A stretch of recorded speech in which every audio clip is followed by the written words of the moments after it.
presentan Chilevisión Noticias.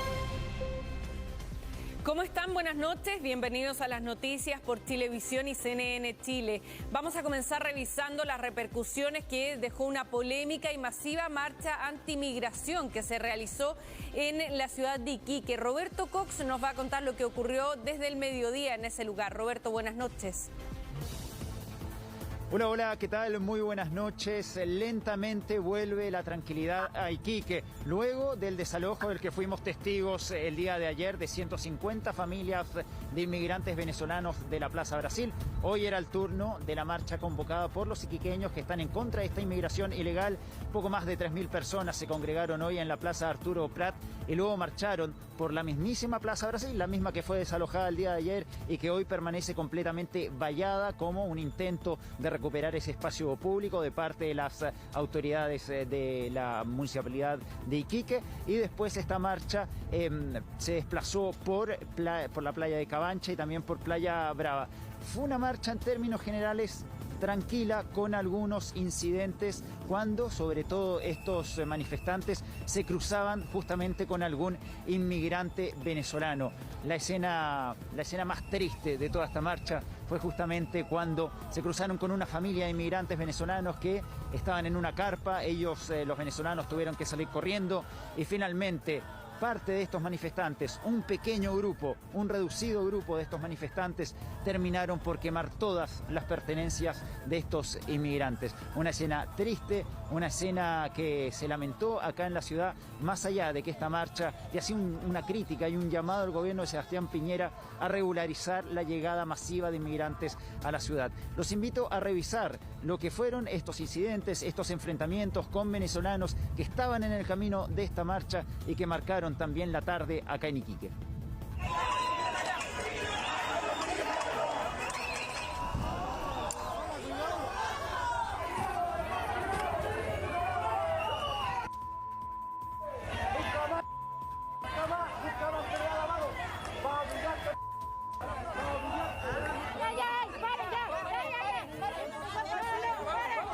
Una escena lamentable, una familia de inmigrantes venezolanos que perdió absolutamente todo cuando tuvieron la mala suerte de cruzarse con esta marcha, tuvieron que salir corriendo, les quemaron todas las pertenencias. También veíamos en las imágenes a un limpiavidrios de origen venezolano que intentaron agredirlo a algunos manifestantes, pero también hubo otro grupo de manifestantes que finalmente lo defendieron. O también una casa donde viven venezolanos que fue apiedrada por los manifestantes. Fueron los hechos que marcaron una marcha que en línea general fue pacífica, que partió en la Plaza Arturo Prat, que terminó después pasando por las playas de Cabancha, de Playa Brava, con la consigna de no querer más inmigrantes en la ciudad y una crítica fuerte también al gobierno de Sebastián Piñera por no poner orden a lo que está pasando y con la llegada permanente de inmigrantes desde Colchane, un problema que se acentúa día a día y hoy, en este instante, en este momento, también hay cientos de venezolanos que están pasando la frontera a esta hora. Bueno, también los invito a escuchar lo que dijeron los mismos manifestantes. Sus críticas al gobierno las escuchamos en las siguientes declaraciones. El tema de nosotros los iquiqueños es que por favor igual la autoridad se haga cargo, en este caso el gobierno, de que las fronteras están abiertas, que cierren las fronteras para que no lleguen tanto inmigrante, porque ha subido la delincuencia, nos ha bajado la calidad de vida, la gente está ocupando espacios públicos los cuales son nuestros, porque tenemos que ocupar nosotros los iquiqueños y los chilenos los espacios públicos. No estoy contra el inmigrante, porque sé que es un derecho de emigrar, pero la forma que ellos están haciendo no corresponde. Iquique está cansado porque la prensa victimiza mucho al extranjero y efectivamente nosotros no estamos en contra del migrante, porque muchos vienen a hacer un aporte, pero lamentablemente de los que estamos hablando no están haciendo un aporte, no trabajan y además abusando de los niños. Bueno, ayer fue el desalojo de la Plaza Brasil y la gran mayoría de quienes estaban en esa plaza decidieron abandonar la ciudad. Lo hicieron por la ruta que va hacia el sur, camino al aeropuerto, intentando llegar a lo que es el destino final de la gran mayoría de ellos, Santiago. Otros quieren llegar, por ejemplo, a Viña del Mar, La Serena, Concepción, pero todos decidieron finalmente abandonar la ciudad ante este clima de tensión, decidieron hacerlo a pie. Les preguntamos también si no le tenían miedo a las grandes distancias que iban a tener que enfrentar y decían que no le temían a esas distancias, que ellos vienen desde Venezuela y que se atreven y que no temen de seguir caminando para llegar al destino que quieren alcanzar. Un problema que comienza acá, en el norte de nuestro país, en Iquique, en la región de Tarapacá, pero que se traslada luego al resto de nuestro país. Así estuvieron los ánimos en Iquique este fin de semana, muy caldeados después del desalojo de ayer, después de la marcha de hoy, y queda en el aire un problema de esta enemistad entre algunos iquiqueños y los inmigrantes. Situaciones muy tensas se vieron el día de hoy que podrían también repetirse con el correr de los días, porque ya hay un sector de la ciudad que está realmente muy cansado de la permanencia de estos inmigrantes en las plazas, en las calles, en la playa. Indican que son foco de inseguridad, de delincuencia. Bueno, una situación que se mantiene muy tensa acá en Iquique y que vamos a seguir monitoreando en los próximos días. Perfecto, Roberto. Muchas gracias. Buenas noches. Bueno, vamos a seguir muy pendientes de este tema y más adelante en nuestro informativo les vamos a contar todos los pormenores de esta marcha que comenzó a eso del mediodía y a la que se fueron sumando habitantes también de Colchane, como estamos viendo en las imágenes, en medio de emplazamientos que hacen las autoridades locales al gobierno central, señalando que el gobierno del presidente Sebastián Piñera debería tomar otras medidas, que ya están agotadas las medidas que dispusieron, entre ellas, por ejemplo, el reforzamiento de la frontera con militares para impedir que ingresen migrantes de manera irregular a nuestro país. Así que más adelante les vamos a estar contando en un completo informe lo que ocurrió durante esta jornada en Iquique. Bueno, y cambiamos de tema, regresamos acá a Santiago porque una mujer y su hijo de solo 3 años fueron amenazados con armas de fuego en el robo de su auto en la Florida. Tal fue el descaro de los delincuentes que al no poder encender el vehículo obligaron a la mujer a hacerlo para concretar el robo. Llegaron inmediatamente abalanzándose encima del auto, desde el minuto 1, y el otro tipo jamás dejó de apuntarme con el arma. E incluso cuando yo estaba con mi hijo en brazos, cuando ya logré sacarlo. Dramático testimonio de una nueva víctima de la delincuencia. Esta mujer llegaba junto a su hijo de solo 3 años a su casa en la Florida, cuando estos hombres que pasaban por el lugar la abordaron violentamente para robarle su vehículo. Y uno de ellos se sube inmediatamente al volante y yo voy al asiento trasero, saco a mi hijo que venía en su sillita y afortunadamente el auto no le partió inmediatamente, eso me dio tiempo para poder sacarlo. En medio de la desesperación, esta madre pudo sacar a su hijo, pero fue tal el descaro de los asaltantes que al no poder encender el automóvil, obligaron a la víctima a hacerlo por ellos. Me piden que le ayude, apuntándome con el arma, que le ayude porque el auto no parte, que le ayude. Y le explico que no tiene nada, que no tiene corta corriente, que insista que se lo lleve. Es atroz, pues si los delincuentes ya hacen lo que quieren, nosotros somos los que tenemos que estar encerrados. Finalmente los sujetos lograron huir a bordo de este Kia Rio 5 color gris, pero más allá de la pérdida material, madre e hijo resultaron ilesos. El caso es investigado por la PDI. En el lugar se realizó un amplio trabajo del sitio del suceso, logrando levantar cámaras de seguridad, donde se apreció la dinámica de los hechos y de igual forma se obtuvo información relevante a los autores del delito. Portonazo que lamenta el alcalde Rodolfo Carter, quien ya considera que existe un descontrol total en materia de seguridad en la comuna. Nosotros como municipalidad estamos totalmente sobrepasados. Todo el mundo sabe que ninguna municipalidad tiene la obligación de garantizar el orden público, eso es función de las policías y función del Ministerio Público. Pero como esas instituciones no la alcanzan a cumplir, las municipalidades tenemos que subsidiar al Estado con seguridad ciudadana, con funcionarios que no están habilitados para portar armas de fuego. Violento robo que también fue condenado por el gobierno, que dispuso del programa de apoyo a víctimas y aseguraron que se está reforzando el denominado Plan 5, antiencerronas y portonazos, y donde la Florida se encuentra en fase inicial. Ante la problemática de que estos delitos se nos están trasladando hacia zonas más urbanas, más residenciales, lanzamos un reforzamiento de este plan, que son 4 drones que van a estar patrullando en las comunas donde sabemos que tenemos la mayor incidencia de este tipo de delitos. Hasta ahora del vehículo y de los delincuentes nada se sabe, pero la policía ya maneja un antecedente que podría facilitar la búsqueda. Logré rastrear el teléfono a través del GPS y me dio una ubicación en San Bernardo. Eso está en los antecedentes con la policía, así que ojalá que se encuentre el auto y que ojalá los puedan pillar. Un robo frustrado de vehículo parece que.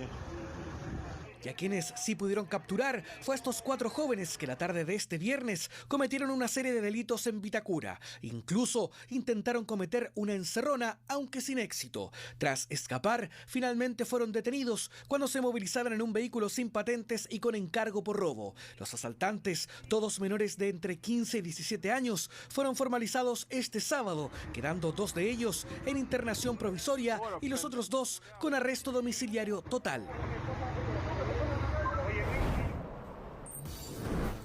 La Convención Constitucional informó que hay 2 convencionales y un asesor contagiados con COVID-19. El órgano dio detalles de la situación luego que este viernes se confirmara el primer caso positivo al interior del grupo.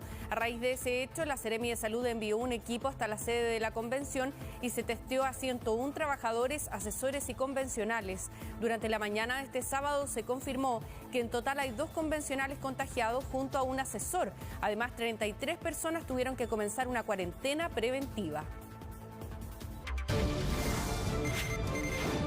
La Fiscalía confirmó que 2 artefactos incendiarios programados para estallar fueron encontrados en las galerías de la Media Luna de Nos. Estamos con Alejandro Silva a esta hora, que nos va a entregar más antecedentes sobre esta emergencia que se vivió en el lugar. Alejandro, buenas noches. Buenas noches, Karina. Buenas noches a todos quienes nos ven desde sus casas. Sí, un hecho que mantuvo preocupada a toda la comunidad de San Bernardo en horas de la tarde, luego de que se hallaran, como tú lo mencionabas, 2 elementos, en este caso de carácter incendiario. Todo comienza luego de que una de las asistentes hacia este rodeo, esto vale decir fue el interior de la Media Luna en la localidad de Nos, en el rodeo una de las asistentes había divisado un elemento de carácter sospechoso. Este elemento fue el que, como tú lo mencionabas, había confirmado hace unos momentos la Fiscalía que se trataría de un elemento, 2 elementos explosivos de tipo incendiario. Esto luego de que se realizaran las pericias correspondientes para verificar el interior de estos elementos. Habría estado efectuado con armadura de relojería, también con líquido acelerante, y es por eso que se había calificado de esta manera. Rápidamente a este lugar llegó el personal de Carabineros, para ser específico fue el personal del GOPE, personal también de OS9 de Carabineros en conjunto con la BOCAR para realizar las pericias correspondientes. Tuvimos la oportunidad de conversar precisamente con Carabineros, quienes nos entregaron antecedentes sobre este hecho. Esto fue lo que nos dijeron.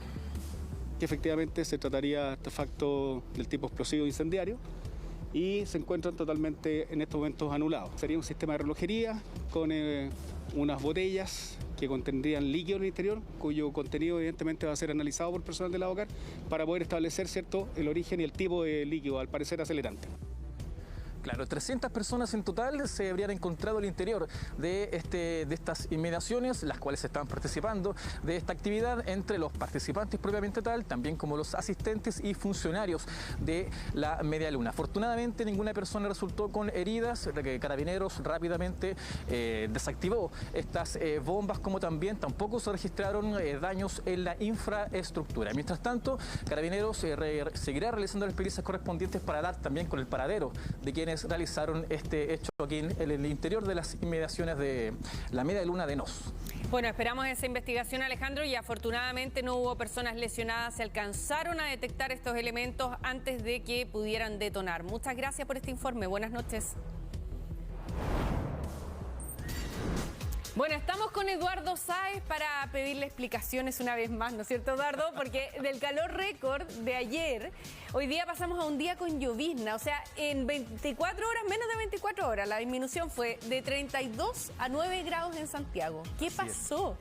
Fue simplemente nuestra querida vagua costera, para que andamos con cosas. La explicación de siempre. La explicación de siempre. Lo que sucedió fue que ayer tuvimos un evento de calor muy extremo y junto con el calor eso se provoca que, mira, ahí tenemos unas imágenes que nos están comparando lo que tuvimos hoy día en la mañana y lo que pasó ayer con el calor. Cuando tenemos días de mucho calor, se genera en el valle un evento que hace una succión de aire desde la costa. Eso hace que la formación de la vagua costera, que ya estaba ayer desarrollada en forma muy intensa, ingresara rápido, y además se sumó que hay un sistema frontal que dejaba precipitaciones en el sur, que además aportó como un tercer impulso, un impulso para que entraran más los estratos. Por eso es que llegaron tan al interior y generaron tanta llovizna. De hecho, en la región de O'Higgins hay sectores que cayeron entre 1,6 y 1,8 milímetros producto de la llovizna. O sea, solo en llovizna. Solamente en llovizna. De verdad fue muy tupida. Acá en Santiago estuvimos entre 0,2 y 0,6 milímetros, también justamente por la intensidad. Mira el suelo, compara justamente cómo está,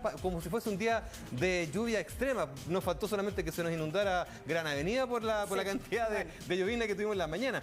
Pero eso nos hizo comparar hoy día el tema de lo que pasó ayer con el descenso de la temperatura en la zona central durante la jornada, porque parte del calor se pierde en tratar de romper esa nubosidad. Y de hecho tenemos una gráfica para poder hacer la comparación. A ver. Fíjense que tuvimos prácticamente, ahí dice, la temperatura cayó 23 grados entre la máxima de ayer en la tarde y la mínima de hoy. Harto. Fueron 23 grados en 12 horas. O sea, es muy brusco el cambio. Y ahí tenemos, fíjense, de las temperaturas que marcábamos ayer. En Calle Larga, en los Andes, de 35,7 pasamos a 27,3. En San Felipe, de 35 a 25 grados. O sea, estamos todos hablando de casi 10 grados. En Huechún, de 36 a 25, 11 grados. En Santiago, de 32 a 22. Ahí están casi los 10 grados. Codegua, 34 a 21. Y también hacia el sur se vio una situación muy similar. Claro, pero eso es comparando las máximas, porque la variación fue mucho más abrupta si uno consideraba la temperatura de la mañana. Fue como que a uno le cambiaron el lugar donde estaba viviendo de la noche a la mañana, ¿no? Fue como que pasamos del verano al invierno en 12 horas. Una regresión. Totalmente, así, y esto provocó el descenso de la temperatura. Ahora, ¿qué es lo que se nos viene inmediatamente? Ya se están formando algunas nieblas, pero son nieblas remanentes, son simplemente nieblas que van a estar en forma débil, aislada, durante la madrugada en la zona central, para después que vuelva el sol rápidamente. Y por lo tanto, ya para mañana vamos a tener máximas entre los 23 y los 25 grados. Ya, pero ¿va a amanecer igual que hoy día? O sea, con niebla. No, son solamente nieblas así muy puntuales, son nieblas locales.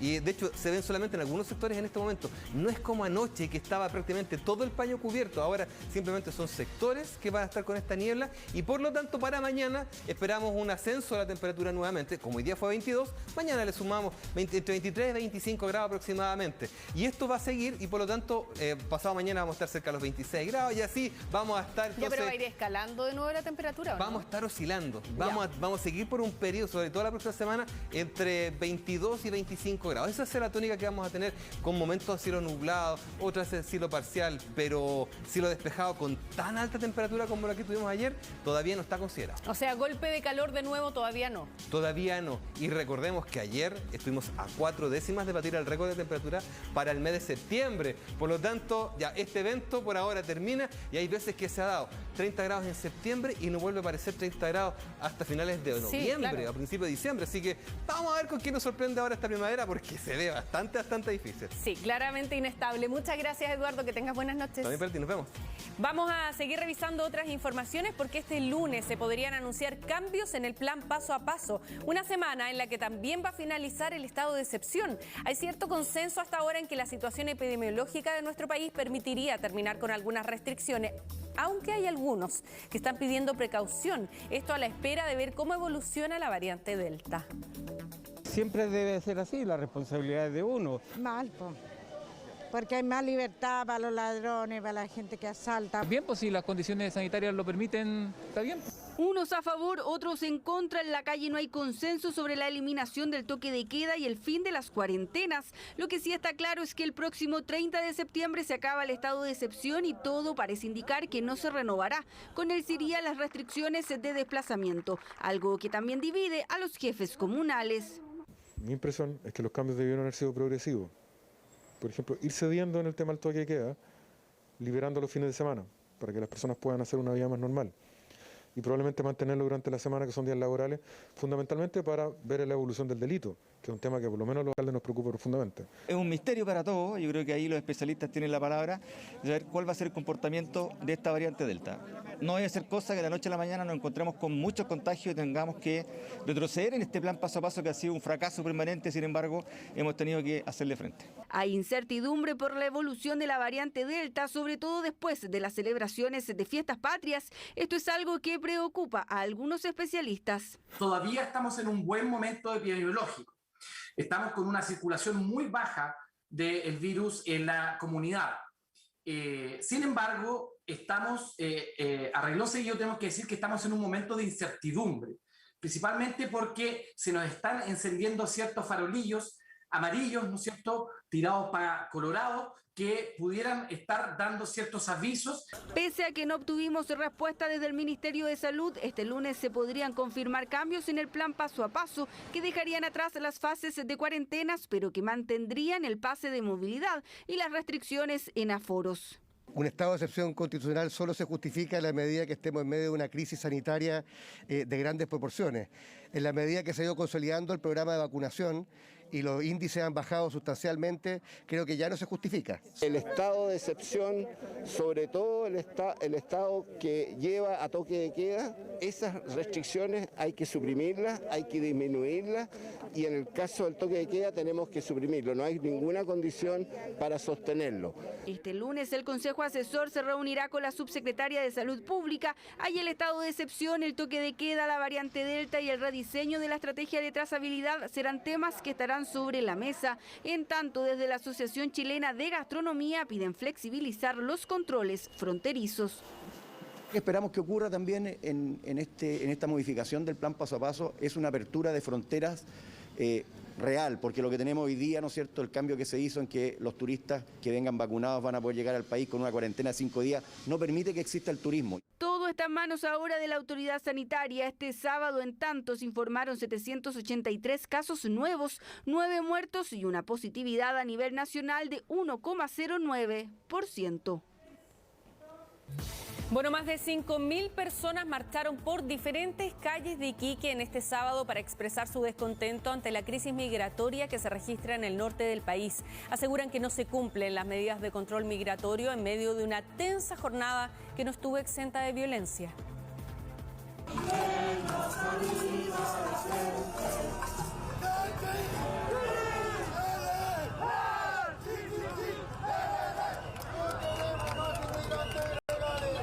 Entonaron el himno de la ciudad de Iquique acompañados de un CHI a viva voz, en medio de banderas chilenas y una multitudinaria marcha cuya consigna era terminar con el cruce ilegal de migrantes, crisis que azota la primera región del país hace meses.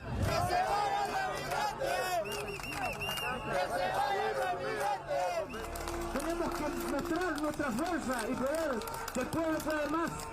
Así, desde el mediodía, más de 5.000 personas se reunieron en Plaza Arturo Prat para luego avanzar por la ciudad ya cansados del libre ingreso de migrantes. Estamos acá por el tema de la inmigración ilegal. Las fronteras tienen que estar cerradas y están abiertas, están permeables, entonces no estamos acá porque somos xenófobas ni nada por el estilo. Pero queremos gente que venga a hacer un aporte, no gente que venga a hacer daño. Poco control. Y eso ya nos tiene chatos, ya dijimos basta. Por eso se movilizaron durante horas por las principales calles y costanera de la ciudad, recorriendo casi 5 kilómetros hasta llegar a Playa Brava. Fue allí donde se vivieron tensos minutos, justo donde familias extranjeras se habían instalado, tomaron sus pertenencias y las quemaron. Incluso la menor provocación, apedrearon una vivienda.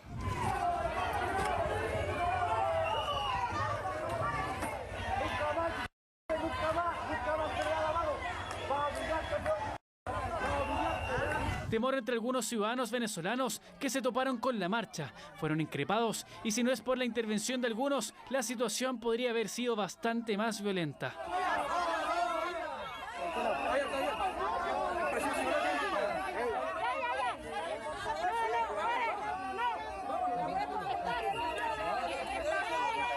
Marcha que se registró tras el desalojo multitudinario de migrantes ilegales en Plaza Brasil, quienes se reinstalaron en otros espacios públicos.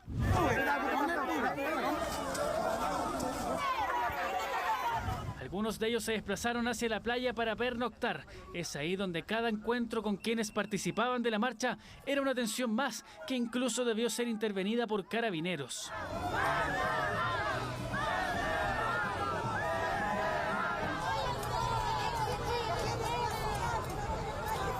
Tensa mañana que momentos antes analizamos en Chilevisión Noticias junto al gobernador de Tarapacá, quien acusa que la medida de desalojo fue improvisada.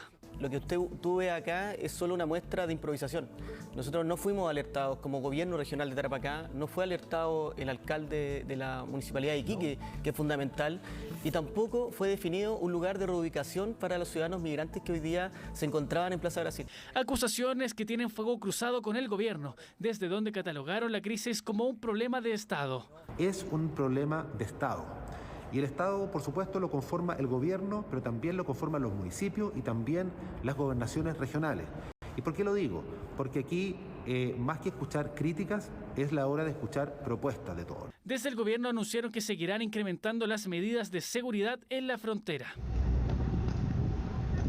Vamos a seguir ingresando a la frontera más personal y más medios técnicos para poder detener el paso de personas que quieren ingresar a Chile de manera clandestina. Pero también vamos a seguir los desalojos en todos los espacios públicos que se requieran y también vamos a seguir con el plan de expulsiones. Anuncios que aún dejan entrever la falta de medidas en una zona que extiende su conflicto migratorio a diferentes ciudades del norte del país. Una pareja fue rescatada por personal de la Armada desde un roquerío en Quintero en medio de una arriesgada maniobra para salvar a los jóvenes que quedaron atrapados entre las rocas y el mar. Un hecho que ocurre justo cuando en Copquecura la autoridad dio por terminada oficialmente la búsqueda de los 3 jóvenes que desaparecieron el 11 de septiembre pasado.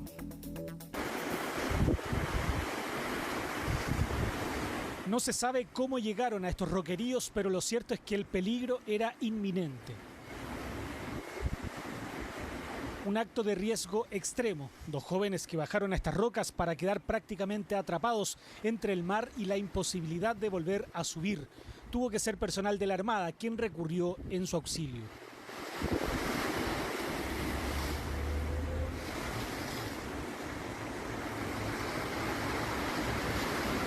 Personal de la Academia de Puerto de Quintero efectuó el rescate de estas 2 personas, afortunadamente sin lesiones. Hago un llamado a la comunidad de, cuando se acerquen al borde costero, realizar acciones de autocuidado y no poner en riesgo su integridad física. Autocuidado que se sabe no siempre existe y al contrario de lo lógico, la gente se sigue acercando a los roqueríos, aun cuando hay aviso de marejadas.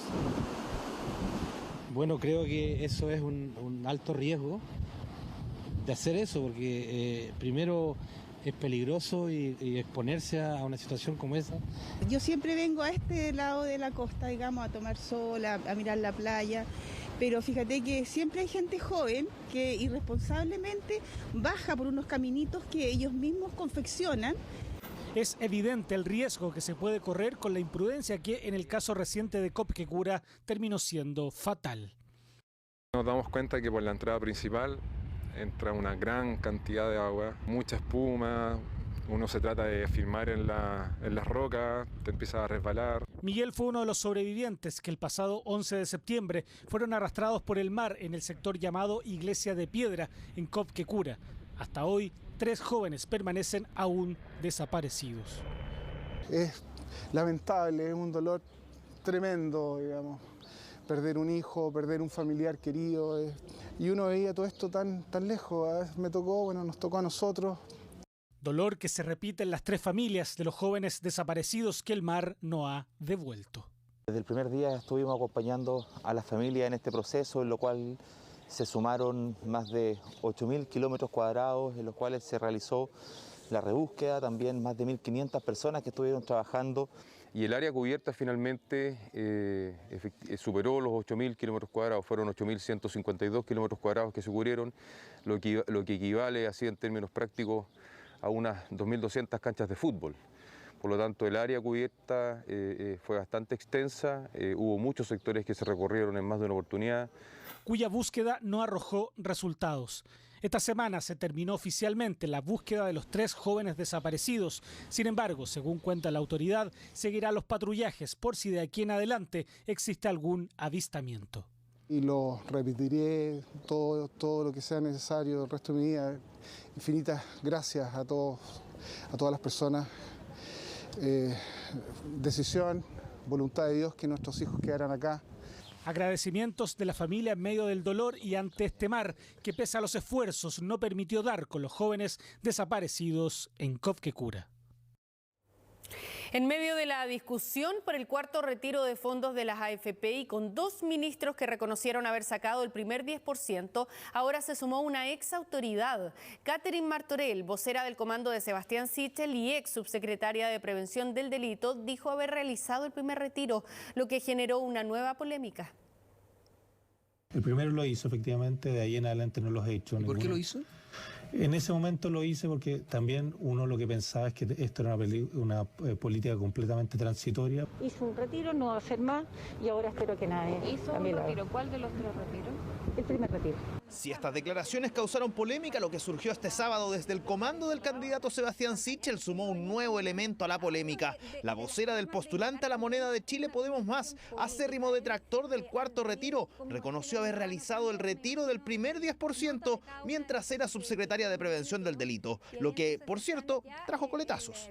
Yo me pregunto con qué cara el gobierno y el candidato Sichel le van a exigir a sus parlamentarios que voten en contra si las propias autoridades que han peleado en contra de los retiros han estado haciendo uso de ellos. Esto se llama inconsecuencia. Es obvio que la argumentación, que la incertidumbre que había en el primer retiro es totalmente distinto al que había en el cuarto retiro. En el primer retiro algunos hablaban de la expropiación de los fondos. Ahora, esto que ha ocurrido no va a cambiar en nada la votación del día martes porque son circunstancias distintas. De cara a la votación del martes en la sala de la Cámara, esto seguirá dando vueltas. ¿Y recuerda uno de los hitos del primer debate presidencial? Aquí está. Y jamás he hecho, lo hubiera sido abogado. Y estoy orgulloso de haberlo hecho. Pero dice en Wikipedia, cosa, por eso lo dijo. Wikipedia, ahí no lo ha... qué buena información. Increíble que todavía Wikipedia sea una fuente confiable para una senadora. Pero... Este hecho sigue generando reacciones, aunque esta vez no fueron políticas.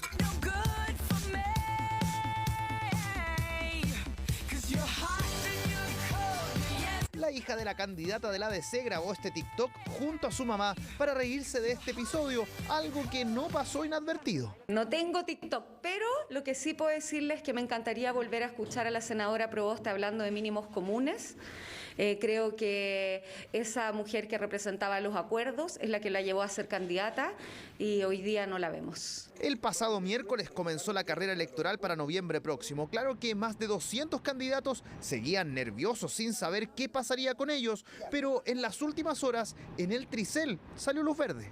El servicio electoral no había podido validar nuestros documentos por un error informático y hoy día el Tribunal Calificador de Elecciones por unanimidad ha ratificado nuestra candidatura. Estamos muy satisfechos de la resolución del Tricel que nos va a permitir competir en la región de Ñuble junto con otros 5 candidatos de Chile Podemos Más. Hoy día tenemos elenco completo con un fallo unánime del Tricel para poder presentar nuestras propuestas en todos los distritos de Chile. Las candidaturas de la lista Apruebo Dignidad impugnadas por el CERVEL también fueron repuestas por el Tricel. Operaron en 4 autos, la mayoría de alta gama, y uno de ellos lo estrellaron contra una cortina comercial. Así, una decena de delincuentes ingresó a robar costosos artículos a una tienda especializada en motos. Los comerciantes están preocupados por el regreso de un delito que ya parecía casi desaparecido, ¿no es cierto?, los llamados alunizajes. Se había hablado de que era un delito que estaba en retirada, pero lo que veremos a continuación es su regreso.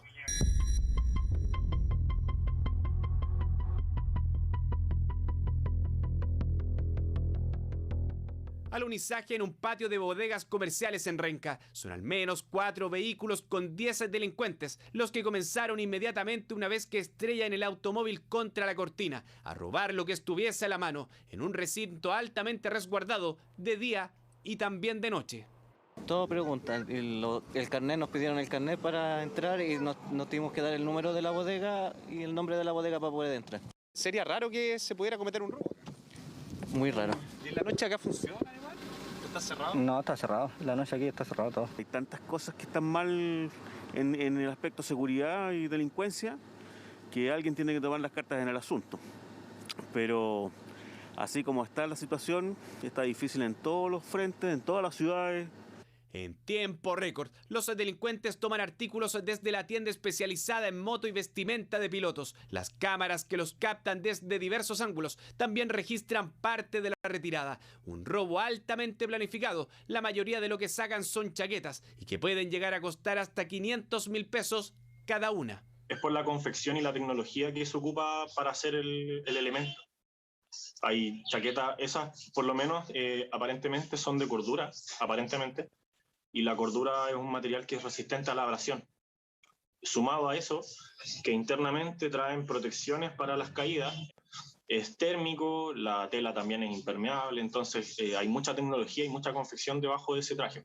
Lo más probable es que lo sustraído ya esté siendo reducido. Entendidos en el rubro aseguran que la indumentaria no es de uso promedio, sino ya más exclusiva y profesional. Sí puede ser tal vez que haya a lo mejor un mayor interés de cierto segmento hacia esa indumentaria.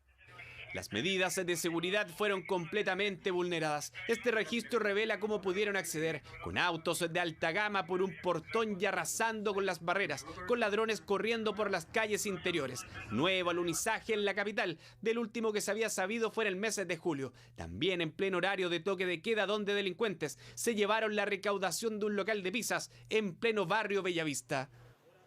Los alunizajes siempre ha estado ahí, pero estaba durmiendo y el delincuente está aprovechando esa oportunidad en que las medidas se han relajado y evidentemente nuestras víctimas los pilla de sorpresa.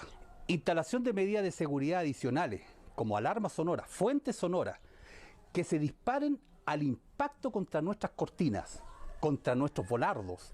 Podrían colaborar para hacérsela más difícil a este tipo de bandas delictuales, aquellas que operan casi con cronómetro en mano y cuyo objetivo son puntuales en locales comerciales. Preocupados están los habitantes de un edificio en Recoleta porque hace algunos días cayeron 2 pesas de más de 5 kilos desde el piso 17 hacia un sector que es altamente transitado por la comunidad. El dueño de estos aparatos insiste en dejarlas en el balcón y temen que pueda ocurrir un accidente fatal. Parecía ser una mañana tranquila en este edificio hasta que sucedió esto. Caen 2 pesas y una cadena desde el piso 17, justo en el lugar donde los vehículos se detienen a esperar que el portón abra para entrar y salir. El impacto fue tal que perforó el concreto del área del estacionamiento. Afortunadamente no iba ningún vecino transitando, yo paso todos los días con el auto por acá, pero si esas pesas hubiesen caído claramente nos matan. No es exageración decir que pudo matar. Y acá hay niños, o sea, yo bajo y subo aterrada, porque además el vecino sigue colocando las pesas en el balcón. Los vecinos denunciaron esta situación a la administración del edificio, quienes le cursaron al responsable de la caída de las pesas una multa por 5.5 UF, es decir, poco más de 165.000 pesos. ¿Por qué le entrena con pesas en el balcón? Sin embargo, no lo hace tampoco teniendo la precaución de tener una malla. El problema es que pese a la multa, las pesas, según los vecinos, siguen en el balcón, poniendo en riesgo la vida de todos quienes deben transitar por ahí con la probabilidad de ser golpeados por elementos contundentes que podrían caer nuevamente desde más de 20 metros de altura. A la fecha de hoy hay evidencia que varias personas han subido, digamos, al grupo del edificio, que hay aún pesas, digamos, en ese lugar. Yo hace 2 días llamé a Carabineros, porque estaban las pesas ahí, Carabineros vino, pero este tipo salió. Entonces subieron, golpearon y no estaba. Consultamos al vecino en cuestión si quería dar su versión de los hechos, pero no estuvo dispuesto a hacerlo.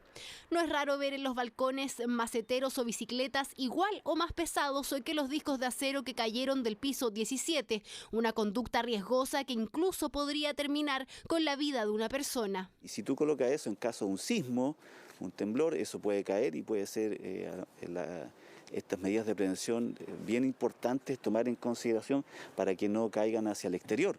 Ya con una malla evitas todo eso.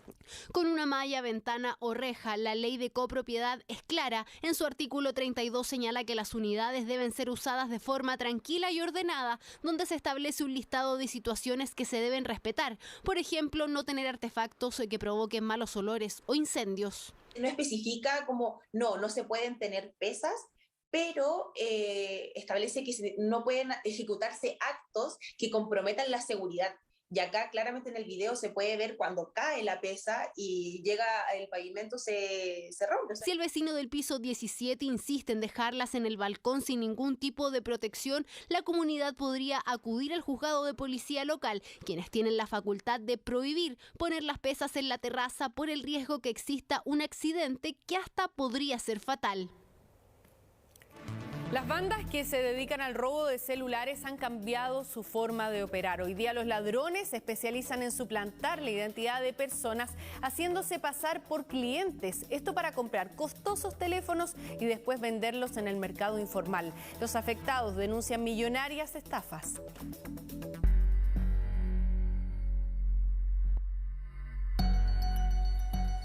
Lo que verá a continuación es una seguidilla de robos de celulares por parte de delincuentes, que hoy no solo buscan revenderlos en el mercado informal, sino que algo mucho peor, robar sus datos para quitarles importantes sumas de dinero o incluso caer en estafas. ¿Cuándo me iba a imaginar yo que una persona iba a meter la mano 80 centímetros para acá y me iba a sacar el teléfono? Uno nunca prevé las cosas, nunca piensa que la gente tiene tan malas intenciones. Como si fuese un cliente más, este hombre se dirige a un local comercial para supuestamente comprar accesorios de autos. Sin dejar de hablar supuestamente por teléfono, espera el momento propicio para hacer su jugada en la caja de ventas del local. Le preguntan qué quiere y él hace señas de que no lo moleste porque está hablando por teléfono, ve el movimiento que está en el negocio, que la gente está ocupada, hace el tiempo hasta que hay algún descuido y se ve claramente que mete la mano y el teléfono ni siquiera estaba encima. Robo de un teléfono en este local comercial con un modo de actuar que se repite en diferentes lugares del país. Con un simple descuido, incluso algunos antes de robar el teléfono, también aprovechan de aplicar una antigua táctica delictual. Lo que hace es primero hacer un cambiazo de 20.000 pesos. Se lo pone en la parte trasera del pantalón y de la mano saca el billete falso. Ella se da vuelta a la conservadora para cambiarle el producto y él le roba el celular. Pero el robo de estos aparatos inteligentes no queda ahí. Los delincuentes han llegado más allá. Pablo, el dueño que sufrió el robo del celular de su mamá en el local, se dio cuenta que querían obtener información privada para lograr algo más. Llamaron por teléfono una persona que decía que era un técnico que quería devolvernos el teléfono, pero le estaba pidiendo a mi mamá que le diera ciertos tips para desbloquear el teléfono.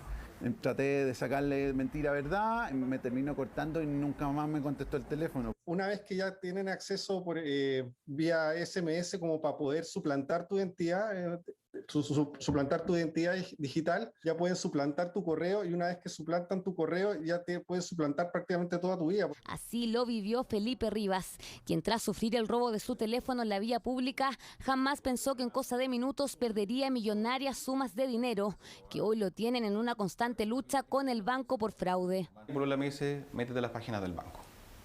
Y cuando me metí a la página del banco, ahí ya me sorprendí que había movimientos, habían abonos y transferencias, como a 7 o 8 personas, todas de nacionalidad extranjera. En uno de mis bancos fue casi 5 millones de pesos, en el otro banco fueron 600.000 pesos, más la pérdida del teléfono. Si es que te roban el teléfono, lo primero que debes hacer, pero cuanto antes, es bloquear la SIM. Hay que tener en cuenta que la SIM es la llave que le abre acceso a todas las cuentas a un delincuente.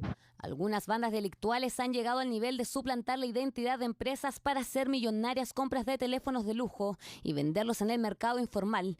Los sujetos que ven estas imágenes estaban haciendo pasar por una empresa a la que le robaron información y así intentaban retirar los teléfonos que fraudulentamente compraron.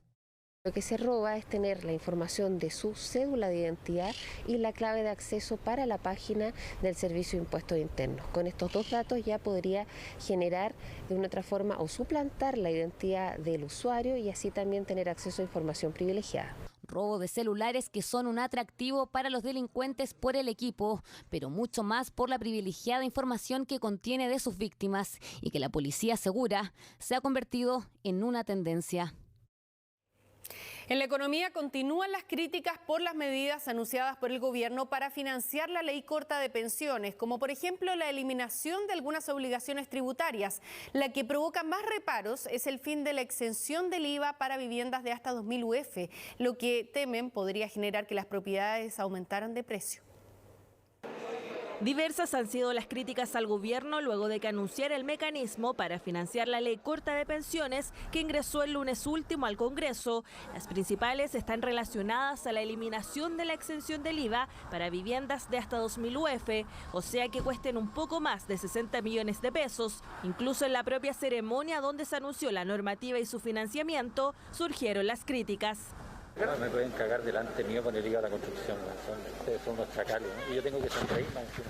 Cada vez que se trata de medidas de la construcción, como yo durante muchos años me dediqué a eso, me miran y me dicen, bueno, como perdona lo que estamos haciendo porque le vamos a quitar un beneficio a la construcción, etcétera. Entonces yo los estaba molestando. Sarcasmo o no, lo que es cierto es que la eliminación de esta exención tributaria relacionada a la construcción tendrá un fuerte impacto en el rubro, pero en la práctica, ¿cuál sería? Cuando ellos recargan el IVA asociado a esas propiedades, hay un 65% de beneficio que hoy día se eliminaría. Los precios van a subir, evidentemente que si se le aplica el IVA o el impuesto a los inmuebles, va a haber un pequeño aumento. El Estado deja sin apoyo a miles de compradores de sectores medios y emergentes que aspiran a adquirir una vivienda. Un aumento en el precio de las nuevas propiedades que también fue criticado por quienes serían los más afectados si se llegara a aprobar en el Congreso, los futuros compradores de propiedades. No me parece bueno, ya que eso igual nos perjudica a nosotros para comprar. Habría que verlo, pero siempre lo ideal sería siempre bajarlo o tener más acceso. Se torna difícil porque el subsidio no es amplio y las opciones son pocas. Yo creo que era algo evidente por la situación en la que está el país, lo que es los cuartos retiros, yo creo que todo sube. Un aumento de los precios que se podría dar en los próximos años, por lo que expertos aseguran que hoy sí es un buen momento para adquirir una propiedad, ya sea como vivienda propia o como una forma de invertir. La familia de una paciente oxígeno dependiente denuncia que la empresa encargada de reponer este elemento tardó 3 días en entregar el servicio, lo que aseguran provocó la descompensación de la mujer, quien finalmente falleció. Este no sería un caso aislado porque hay otros pacientes que también reportan un retraso en la entrega de este soporte vital. ¿Quién está con su oxígeno? Ah, verdad, está con el oxígeno. Así que aquí donde dormía, y aquí está el oxígeno. Virginia Cabrera era oxígeno dependiente hace 13 años. El 16 de septiembre el tubo más grande se terminó. Su familia llamó para reponerlo. El servicio demoraba habitualmente 12 horas. Sin embargo, los días pasaron sin novedades. Mientras tanto, utilizaron el tubo más pequeño, pero también se vació. El 18 de septiembre, Virginia colapsó. No la pudimos llevar a la posta porque mi mamá se desvaneció, quedó tirada ahí en el pasillo. Llegaron los de la ambulancia, hicieron todo lo que tenían que hacer y su muerte fue declarada a las 5:28 de la tarde. Su certificado de defunción indica paro cardiorrespiratorio. Virginia era atendida en el Hospital San Borja por tener enfermedad GES. El oxígeno era parte de las prestaciones. El día 19 de septiembre a las 9 de la mañana. A lo cual yo salí, hablé con el repartidor, le dije yo que no lo bajara, porque ya no lo necesitábamos, porque desde ayer que estábamos velando a mi mamá. La familia de Virginia no es la única que denuncia retraso en la entrega de oxígeno de la empresa Vitalaire Chile. María también es oxígeno dependiente hace 7 años. Su hija llamó el miércoles para pedir reposición. Anoche estuve muy mal yo, porque los nervios, yo no puedo pasar rabia, los nervios me comen. Entonces, como no llegaba el oxígeno, me vino una subida de presión. Tuvieron que utilizar el oxígeno pequeño hasta que finalmente la mañana de este viernes se cumplió la prestación. Esperaron 48 horas. Lo encuentro yo totalmente ilógico y negligente porque no es un producto que se esté comprando, sino que depende de la vida de una persona. Cuando uno lo pide con un día de anticipación, como ellos han dicho, y que llegue a los 2 días después. No es justo, porque ahí me quedo sin oxígeno, ellos no van a responder por mi vida. Marcela y su mamá ya hicieron un reclamo formal a la empresa por la tardanza. En el caso de Virginia, desde el Hospital San Borja, dicen no recibieron ningún aviso formal que indicara que la empresa no estaba cumpliendo con la entrega de oxígeno. Por eso, no enviaron un tanque provisorio. La familia de esta paciente insiste que confiaron en que el oxígeno llegaría. Lo único que quiero es denunciarlo para que ellos cumplan, porque este es servicio vital. Muchos de estos dependen de la vida de mucha gente. Entonces, que le vuelva a pasar a otra persona, no quiero. Contactamos a Vita al Aire Chile. Aseguraron que están realizando las investigaciones correspondientes para verificar lo sucedido. María espera que el retraso no se repita. También la familia de Virginia, que estudia iniciar acciones legales por la tardanza. A los 84 años falleció el escritor y músico Patricio Mans, cantautor clave de la nueva canción chilena y creador de himnos tan importantes como Arriba en la Cordillera y El Cautivo de Tiltil. El artista sufrió una descompensación en la clínica de Reñaca, donde permanecía internado. Su funeral se realizará acá en Santiago, en la sala Antonio Varas del Teatro Nacional Chileno.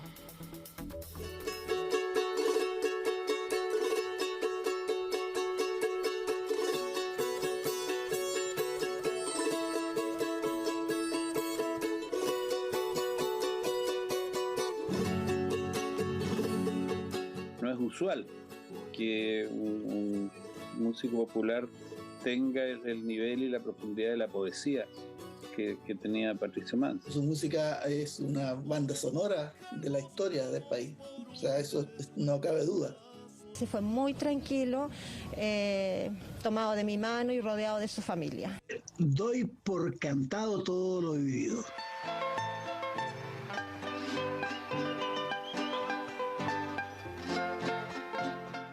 Será difícil olvidar de los escenarios a esta voz inconfundible, a ese vozarrón grave, a las letras de canciones que fueron y son poesía pura. Este 25 de septiembre, la voz de Patricio Mans se apagó a sus 84 años, internado en la clínica Bupa de Reñaca tras una descompensación. En la UCI ya no pudieron hacer mucho más porque ya agotaron todos los medios como clínica y decidieron traspasarlo a una salita donde podría yo estar tiempo completo con él, mañana, tarde y noche. Y lamentablemente él estuvo consciente hasta el final. Oriundo de nacimiento en la región de Biobío, llegó al mundo en una familia de músicos. Vivió su mayor parte de la infancia en Chiloé, donde quizás el calor del sur, la lluvia, las fogatas y una guitarra solitaria lo inspiraron para iniciar su carrera de artista.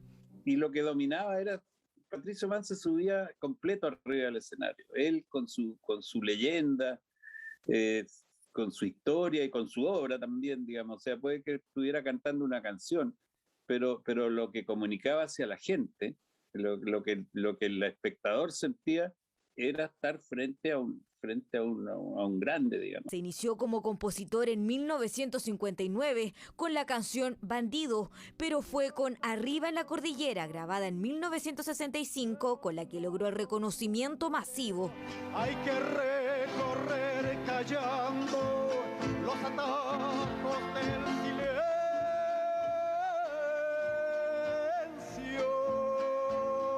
Sospeché que había dado el clavo con algo y que con eso me iba a agarrar para empezar mi carrera, porque estaba empezándola pero todavía muy difusa, no sabía qué tipo de canciones quería, cómo iba a ser mi cosa, en fin. Y descubrí que podía explotar mi voz, que es muy alta y muy baja, entonces eso me permitía componer canciones con mayor ámbito. El compositor enriquecería su repertorio con más de 500 canciones, como El Cautivo de Tiltil y La Exiliada del Sur, siendo reconocido como una voz fundamental de la nueva canción chilena. La característica de pertenecer a una generación que en un artículo del New York Times llamó música sin tiempo. De alguna manera tuvo esa gran manera de describir lo que nos sucedía como pueblo, los anhelos que necesitábamos, la esperanza. Los últimos días, sin embargo, para el cantautor no fueron fáciles. Paradójicamente, hace un año, en septiembre de 2020, su esposa Alejandra Lastra, a quien conoció en Francia durante su exilio y de quien no se separó más, falleció debido a un cáncer. Y Patricio en esos días era internado debido a una complicación de diabetes, la cual superó, pero que dejó con una gran deuda que impulsó la realización de beneficios. Descubrí que no estoy tan votado y que pertenezco a una generación enorme que hace las cosas Maravilloso. Dicen que era como un rayo cuando galopaba sobre su corcel. Pero por más trayectoria y talento aún quedó una deuda pendiente. Lamentablemente, tanto el Premio Nacional de Artes, Música, como el de Literatura nunca llegó a sus manos. Entonces, lo que me queda a mí es esperar. Si de aquí a mi muerte me lo dan, bueno, va a ser una hazaña eso. No se lo dieron. Bueno, no es el único. Y no creo que sirva también para que estas cosas mejoren en Chile, pero somos así y Pato amó este país también así. Él se murió y se murió con un dolor muy grande por no haber recibido nunca el Premio Nacional de Música ni de Literatura, y es un hombre que se lo merece. Ahora su familia espera cumplir el sueño de crear una casa cultural o fundación en su nombre, mientras sus restos serán velados desde las 9 de la mañana en la sala Antonio Varas del Teatro Nacional. Antes de partir, pidió que su funeral no fuera con flores, cruces ni vestidos negros, sino solo vida.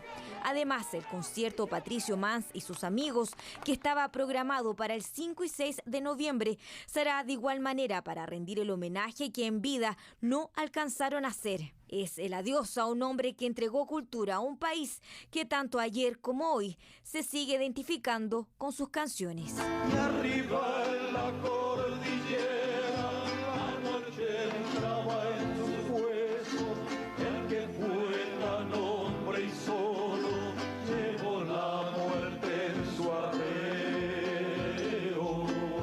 Doy por cantado todo lo vivido. Bueno, el siguiente es un plato típico y favorito de muchos chilenos. Estamos hablando de los porotos con riendas, que fue finalmente uno de los ganadores de un concurso gastronómico nada menos que en Hungría. Eso gracias a un chileno apasionado por la comida que quiso sorprender al paladar húngaro con ingredientes chilenos. Viajemos un ratito a esta ciudad, Szolnok, ciudad y condado urbano del centro de Hungría. Claramente no queda cerca de nuestro país, pero a pesar de la distancia, un chileno hace patria con nada menos que... con porotos con rienda. ¡Miau! Jerzy Barra lo dice fuerte y claro, porque entre sus manos tiene la copa que le entregaron por obtener el segundo lugar de una competencia nacional de cocina llamado Gulasch Festival en Hungría, en honor a este plato típico de ese país. Pero, ¿cómo logró conquistar el paladar extranjero? El chico que está acá, ese día teníamos una idea y dijo, dime cómo se toca algo chileno. Y dije, ya mira, tócate un la, un re y un sol. Y dale así. Y salimos caminando para allá, pues, y se quedaron todos mirando. ¿Y estos quiénes son? Y nos vieron así, wow. Y yo le pasé la cuchara, el tenedor, un tenedor. Me dijo, ¿por qué quiero tenedor? Viene con riendas. Ah, me dijo, para yo, ok. Jerzy, vestido completamente de guaso chileno y contra 130 participantes más, llevó el plato caliente a la mesa y los jueces no se resistieron a su plato de porotos. ¿Tallarines? Dijeron, ¿cómo? ¿Tallarines? No lo puedo creer. Y lo otro, zapallo. ¿Cómo? No, porque el zapallo acá no lo usan en una sopa, en un caldo, entonces ahí le encontraron la parte... Ajá. ¿Cómo lograr un plato de porotos con rienda de ganadores? Bueno, fuimos donde los reyes, al palacio de este plato.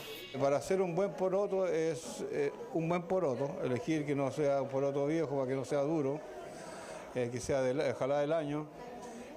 Un buen zapallo, un zapallo camote con un buen color y el corazón que debe haber tenido este chileno para ganar, y mostró la garra del chileno que se muestra tanto como lo han demostrado, el Nico Mazú, la garra afuera. Y ese fue precisamente el secreto de Jerzy. Claro, la mejor guía para los buenos porotos, dice, es la receta de su mamá, que hace años y por teléfono, mientras él estaba en Londres, le enseñó a preparar. Ya, mamá, voy a cocinar, y ahí en el teléfono me decía, ya mira, ponelo a calentar con agua helada, ponele su caluguita de Maggi, pica esto, ponele la carne. Ya no había chicharrón en el Londres, así que oye, pero tu mamá se va a enojar cuando escuche esta invitación, ¿o? No, se va a emocionar, le va a gustar porque habla así más o menos. Rosa Herminia. Ella siempre ha cocinado los porotos con rienda y yo siempre se lo había pedido. Siéntase orgulloso entonces porque este plato que le sirven en su casa con porotos tiernos, con mucho zapallo y tallarines, es el rey nada menos que en Hungría, gracias a este chileno. Aquí nos tentamos todos con el plato de porotos con riendas. Bueno, vamos a cambiar de tema para mostrarles cómo luce ahora el puente internacional del Río en la frontera entre Estados Unidos y México, luego que se desalojara el campamento improvisado de miles de migrantes. Estas imágenes muestran el radical cambio del lugar que durante la última semana llegó a albergar hasta 15.000 personas, en su gran mayoría de origen haitiano, que estaban esperando una respuesta a sus solicitudes de asilo. El Departamento de Seguridad Interior estadounidense informó que todos los migrantes que quedaban habían abandonado el lugar.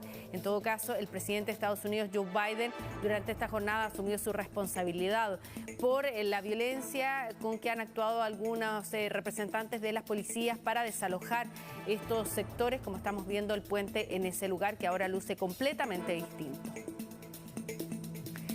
Bueno, aquí terminan las noticias. Les agradecemos por haberse informado junto a nosotros, pero ahora los invitamos también a seguir en Chilevisión con La Divina Comida, que esta noche tiene como invitados a Paula Narváez, Emilio Edwards, Constanza Piccoli y Jorge Aedo. Y en CNN Chile viene Minería 360 con Sebastián Aguirre. Que tengan buenas noches.